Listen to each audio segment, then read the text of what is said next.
Okay, so all dremeled out, here's what I was trying to describe before.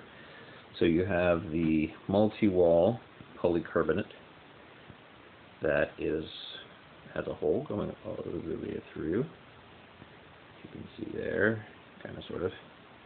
And then here on top, there are areas where I've left it two-walled and areas that I cut out the one side, so that there can be a throughway that air can go through. And if I then put a little cap on this side and that side, then the air can't go out that way unless I want it to, or it can't go out this way unless I want it to. But that gives me an air channel, but at the same time it gives me structural support. Not enormously amount, but I really don't need enormously amount. Now, it's not perfect. I don't know how well you can see it. It's decent. I'm just done with a hand Dremel, so I mean it took me a while, but there's little like boogers and like little polycarbonate, less than perfectness. But okay, and then here on the sides we have cutouts where it will fit into the bottom of the modified case. So if we go on the bottom of the modified case, because those are in specific places, this can only go on one way. And that goes on. Now eventually the case itself needs to be modified a bit more, and this will get cemented and bolted in place, so it'll be much firmer, more structurally sound. But for now, this gives you the basic idea of the direction. So that gives me my 6 millimeters, roughly 1/4 of an inch across the bottom. But allows me to have an airflow path going through. I don't know if I can get that angle quite right. Let's see, going all the way through. Okay. Then here, there's little open spots. Now we can see where those are lining up. This way, there's no point, so that's a structural there. We get an opening, so I can have the fin or air go through there. And I have 3 points here, which will be the back, front, and middle of a cell going down as support. They shouldn't need it because they're going to have compression coming from both sides, holding them in place. But just for the hell of it, they're going to have a little extra on the bottom. And then that little cutout I had on the side is the plate. Now I went with a 3/16 of an inch aluminum plate. 6061 I believe was the grade. I can double check that, but I believe that's what it was. And this fits in there like that, and that's on that side, or it's the same thing on the other one. That fits in there. And then there's a small roughly 1/16 of an inch play on each side for that aluminum plate, and between both of them under compression would let me compress up to 1/8 of an inch, which I'm thinking is going to be more than enough because I don't anticipate actually having that much extra play. Now this goes down, and I still have the polycarbonate as a electrical isolator between the bottom of this and the car, which it shouldn't need because this isn't going to be in contact with anything electrical anyway, but what the hell, it's there.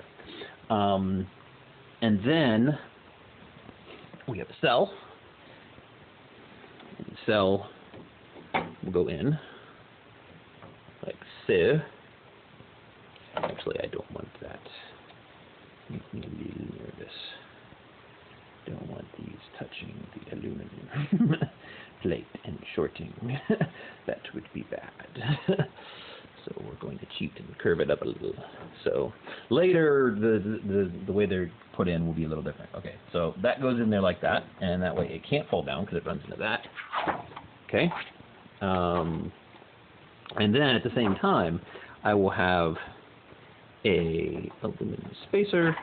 I don't know if I can show this very well right now. I almost need 2 hands.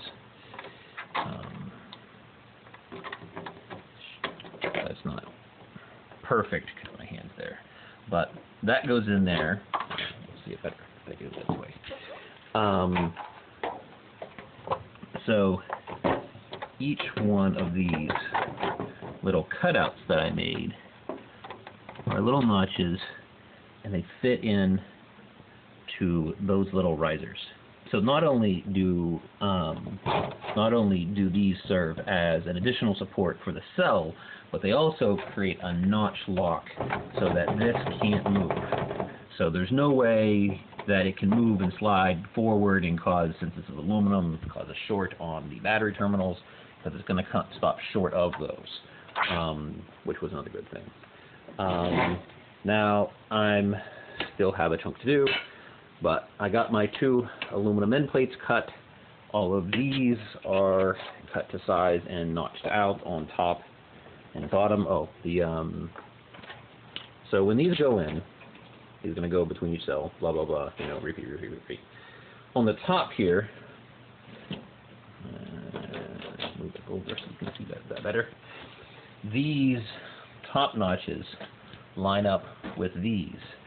And so, although I'm going to gain some slight additional height here, by my calculations, if I'm measuring things correctly, I should be able to run another one slightly different from this, but the same kind of concept, where I'll have the multi-level polycarbonate, and it'll sit and it'll be a top cap, and I'll have a double one like that running across here, and this little notch going across, and this is where we line up for the modules on top that they mount down to.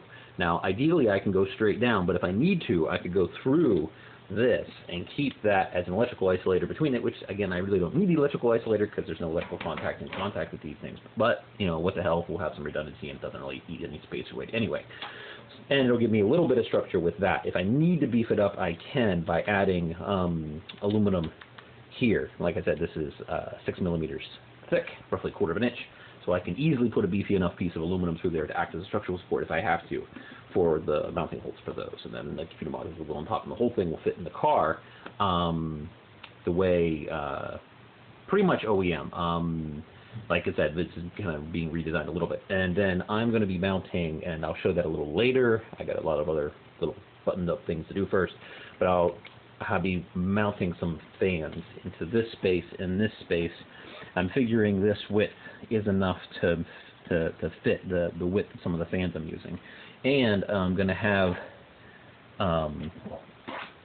the space as if I show you with this in here. So when this cell is, so we have that on the back. I'm going to have a gap here in the back.